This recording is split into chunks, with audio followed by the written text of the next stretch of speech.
Hey Trick, we just finished chapter 4, graphing, sine, cosine, tangent, all that stuff, all the bells and whistles, and we do have some corrections and loose ends to tie up there, but I am going to push us on ahead. We have a deadline, and where we're going to keep this train going in the same direction. So we're moving on to chapter 5, and chapter 5 is really analytical.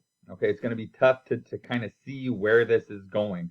You're going to have some processes and some strategies in your head that you use to solve these problems. They're going to be really good and useful. But for the when am I ever going to see this like in actual application, it's really tough to find some of these. So just bear with it.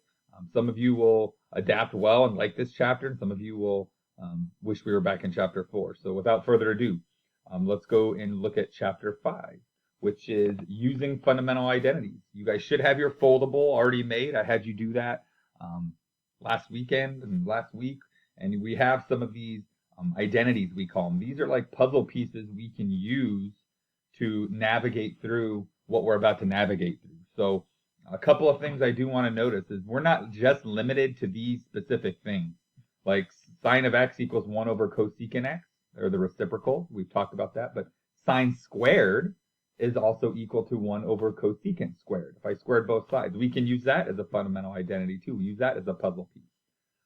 Same thing goes here. This is a very famous one. These two right here are the two most famous ones. Tangent is sine of x over cosine of x. So that means tangent squared would be sine squared over cosine squared. Okay, we have different ways to manipulate these. Same thing for this one. Yes, sine squared plus cosine squared equals 1. Fundamental Pythagorean identity. Super famous. I've seen it on the SAT and ACT. We have to know that one.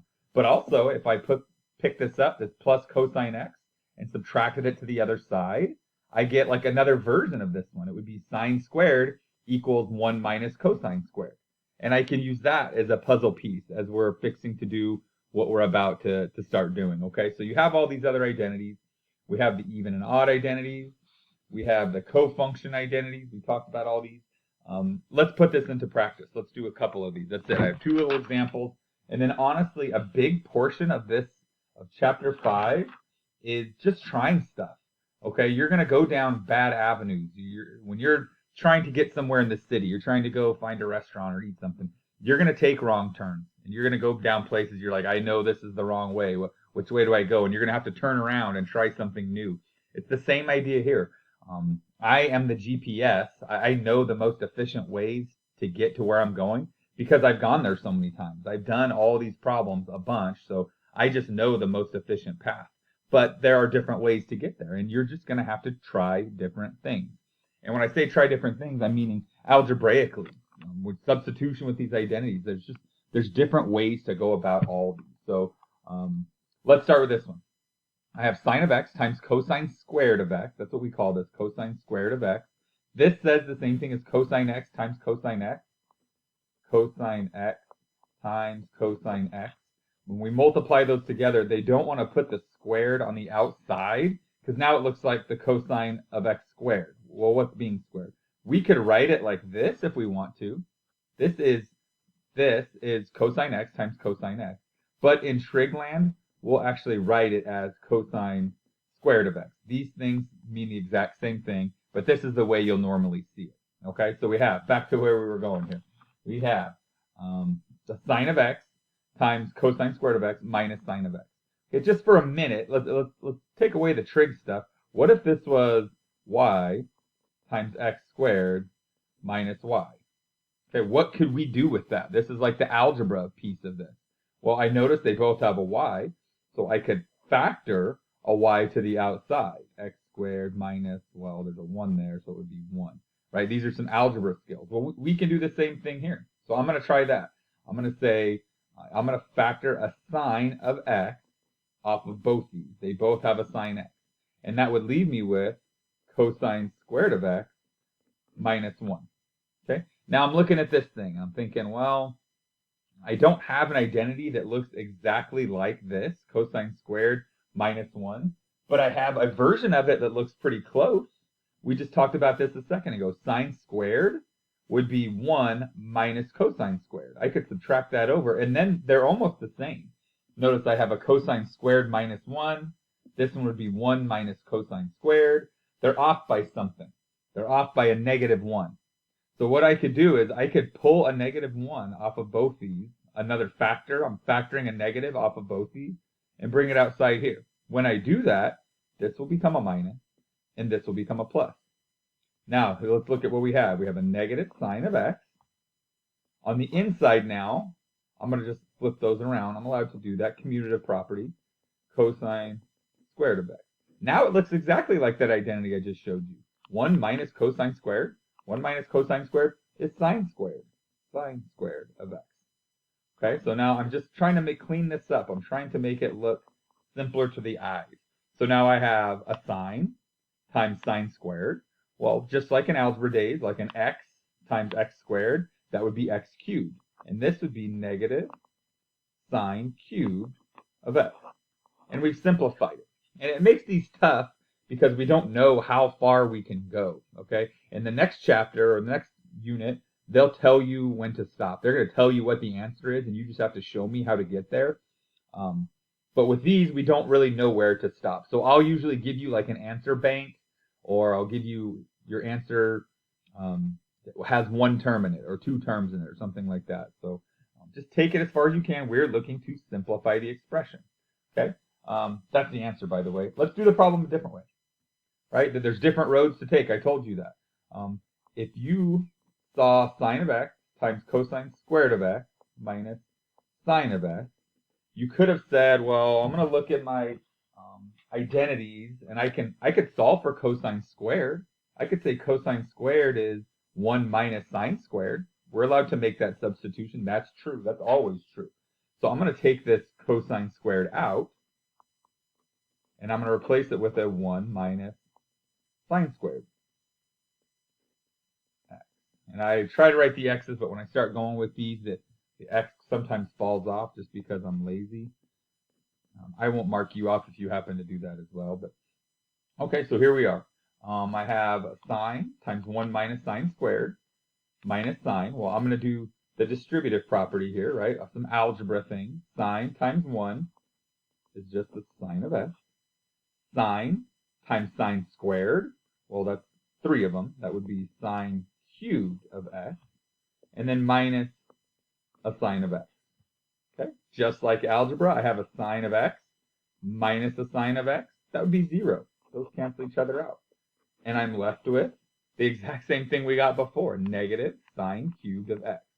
So you see, there's different routes to take to get to the same spot. It doesn't matter which route you take. You just have to use the right rules. You have to use the right identities to make this happen. And again, you guys are going to start a lot of these and be like, I don't know where to go. You just have to try something. It might work, it might not work, but that's the process you're going to go through. Once you do enough of these, you'll start to understand which direction you should start with. Which way should I go to begin with? Okay, let's just do one more example and then we can call it good. This example looks like this. We would like to simplify sine over 1 plus cosine over sine. And I'm just going to say it, when we do these problems, if we're ever adding or subtracting fractions, we need to get a common denominator. That's, 9 times out of 10, 9.5 times out of 10, that's where we should start with this, okay? So I'm going to need a common denominator to add these fractions.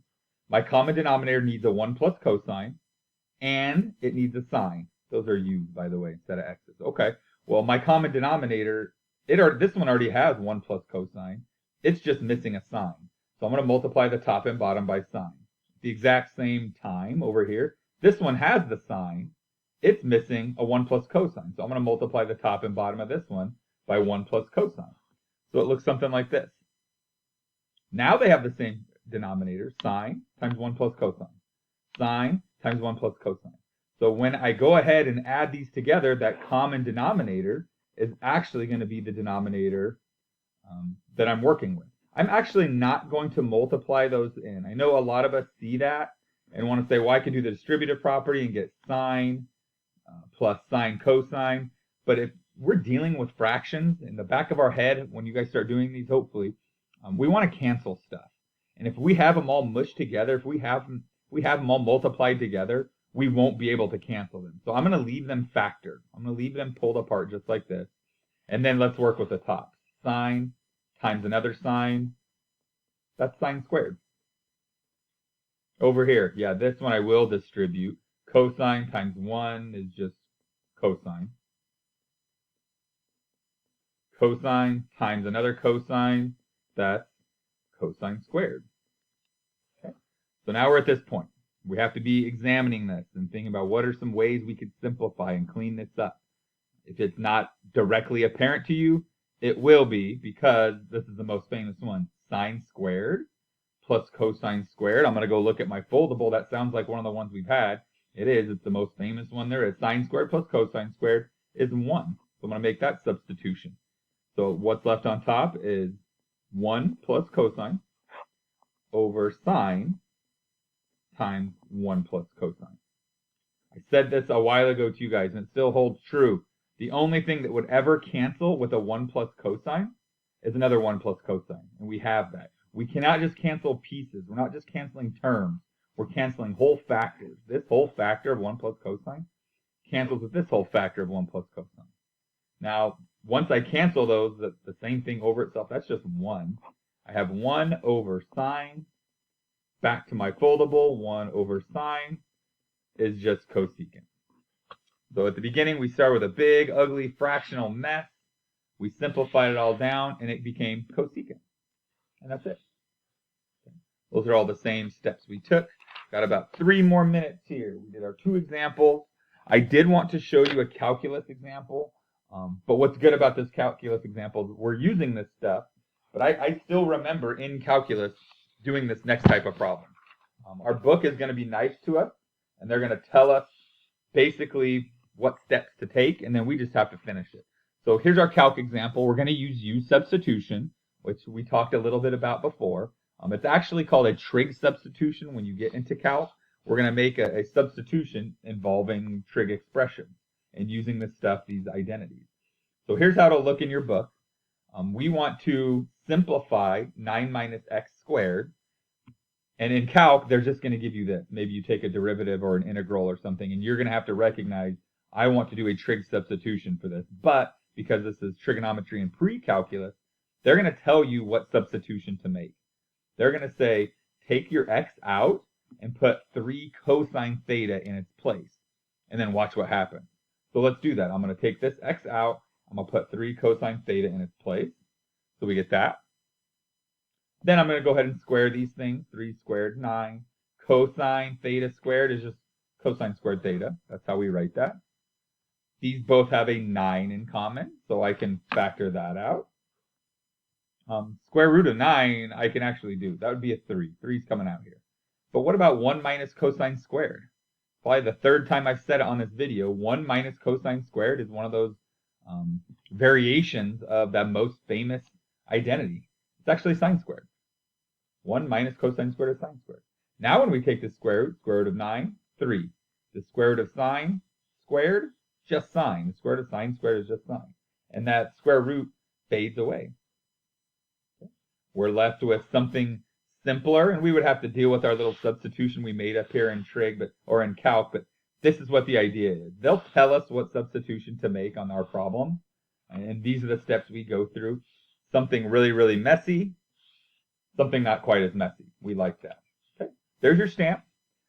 Again, you're not going to know the path to take. You haven't done a lot of these, but even if you're driving, you don't always know where you're going. You have to take turns. You have to try different substitutions, different algebra, and see where you end up. If you get totally lost, that's fine. Go back and try something else. Give good, honest effort on all these. We'll go through as many as we need to, and we are moving on.